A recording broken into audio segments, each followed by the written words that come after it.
দুনিয়ার সবথেকে সহজ পদ্ধতিতে আজকে আমি গরুর মাংস রান্না করব। আসসালামু আলাইকুম সবাইকে, আশা করি সবাই খুব ভালো আছেন।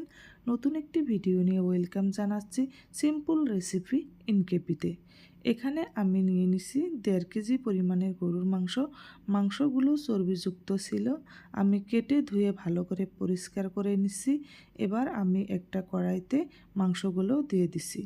সবগুলো মশলাই আমি পাটায় বেটে নিছি। দিয়ে দিছি জিরা বাটা, আদা বাটা, রসুন বাটা, পেঁয়াজ বাটা, সাথে একটুখানি কাঁচা লঙ্কা বাটা। এবার এখানে আমি গরম মশলাগুলো বেটে নিচ্ছি। কাঁচা গরম মশলাগুলো আমি সব একসঙ্গে বেটে নিচ্ছি। এখানে দিয়ে দিছি আমি পেঁয়াজ কুচি। এবার এখানে আমি দিয়ে দিছি পরিমাণ মতো লবণ। যেহেতু মাংসটা আমি হাত দিয়ে মাখিয়ে রান্না করব, এখানে দিয়ে দিছি আমি হলুদ গুঁড়া। এবার দিয়ে দিছি ধনিয়া গুঁড়া। এবার দিয়ে দিছি শুকনো লঙ্কার গুঁড়া। শুকনো লঙ্কার গুঁড়াটা একটুখানি বেশি করে দিয়ে দিছি, আপনারা চাইলে কম বেশি করেও দিয়ে দিতে পারেন। এখানে দিয়ে দিছি আমি দারচিনি, সাদা এলাচ, কালো এলাচ, সাথে দিয়ে দিছি এক টুকরো শুকনো সুইজাল। এবার সর্ষের তেল দিয়ে আমি ভালো করে হাত দিয়ে মাখিয়ে নিব। গরুর মাংস হাত দিয়ে মাখিয়ে রান্না করলে খেতে অনেক মজা হয়। খুব ভালোভাবে আমি হাত দিয়ে মাখিয়ে নিচ্ছি। অনেকক্ষণ সময় যাবৎ আমি হাত দিয়ে মাখিয়ে নিচ্ছি।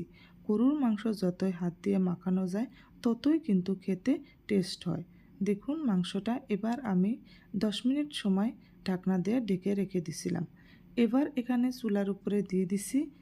আজকে আমি ইন্ডাকশন চুলাতে রান্না করব, কারণ ইন্ডাকশন চুলায় লো টু মিডিয়াম আঁচে রান্না করলে মাংসগুলো খুব তাড়াতাড়ি সিদ্ধ হয়ে যাবে। এবার একটুখানি ঢাকা দিয়ে ঢাকনাটা খুলে দেখছি জল ওঠা শুরু করছে। দিয়ে দিছি একটা বড় সাইজের তেজপাতা 4 টুকরো করে। একটুখানি সময় নাড়াচাড়া করে আমি আবারও ঢাকা দিয়ে দিলাম। 10 মিনিট পরে আমি ঢাকনাটা খুলে দেখছি, দেখুন অনেকটাই জল কিন্তু উঠে গেছে। এবার এই জলগুলো শুকানো পর্যন্ত আমি ভালো করে নাড়তে থাকবো। গরুর মাংসটা খুব ভালো করে কষিয়ে নিচ্ছি। জলটা একদম মাখো মাখো হয়ে গেছে। এবার ভালো করে নাড়াচাড়া করে জলটা আরও একটুখানি সময় শুকিয়ে আমি পরিমাণ মতো জল দিয়ে দিব। গ্রেভিটা তলে লেগে যাবে, আপনারা অবশ্যই নাড়াচাড়া করে নেবেন। খুব সুন্দর হয়েছে। এবার দেখুন আমি জল দিয়ে দিছি। জলটা অবশ্যই আমি উষ্ণ গরম করে নিয়েছিলাম। কাঁচা জলটা দিলে মাংসটা কিন্তু খেতে ভালো লাগবে না। এবার আমি ঢাকনাটা দিয়ে কিছুক্ষণ সময় জাল করে নিব। দেখুন চুলার আঁচটা কিন্তু আমার পুরোপুরি লো টু মিডিয়াম আঁচে আছে। আমি কিন্তু এখনও পর্যন্ত চুলার আঁচটা হাই করি নাই। মাংসের কালারটা আস্তে আস্তে চেঞ্জ হয়ে আসছে। আমি এভাবে নাড়াচাড়া করে নিচ্ছি। এখানে দিয়ে দিছি কয়টা কাঁচা লঙ্কা। এবার আরও কিছুক্ষণ সময় ঢাকা দিয়ে আমি রান্না করে নেব। এবার দেখুন আমি ঢাকনাটা খুলে দিচ্ছি। চুলার আঁচটা পুরোপুরিভাবে হাই করে দিচ্ছি। খুব সুন্দর করে ফুটে উঠেছে। এবার চুলার আঁচটা আমি একেবারে কমিয়ে দিচ্ছি। কমিয়ে আমি নামিয়ে নিচ্ছি। এবার ইন্ডাকশন চুলায় আমি একটা চামচ বসিয়ে দিছি।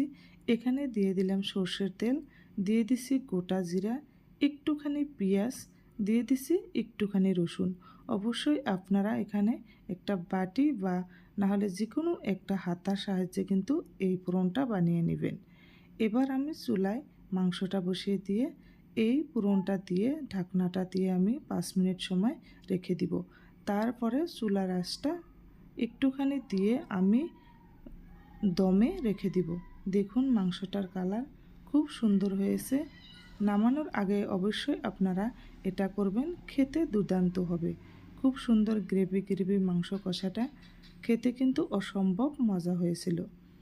আজকের রেসিপিটা যদি ভালো লাগে থাকে নিশ্চয় লাইক, কমেন্ট, শেয়ার এবং সাবস্ক্রাইব করবেন। যদি ফেসবুক থেকে ভিডিওটি দেখছেন নিশ্চয়ই আমার পেজটিকে ফলো করবেন।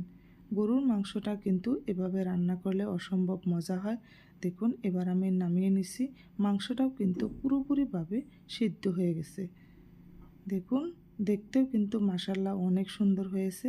এবার আমি নামিয়ে নিছি। আপনারা ভাত, রুটি, পরোটা সব কিছুর সাথে কিন্তু এভাবে পরিবেশন করতে পারবেন।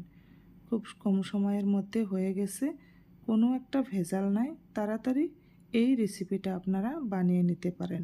যদি ভালো লেগে থাকে নিশ্চয়ই কমেন্টে জানাবেন।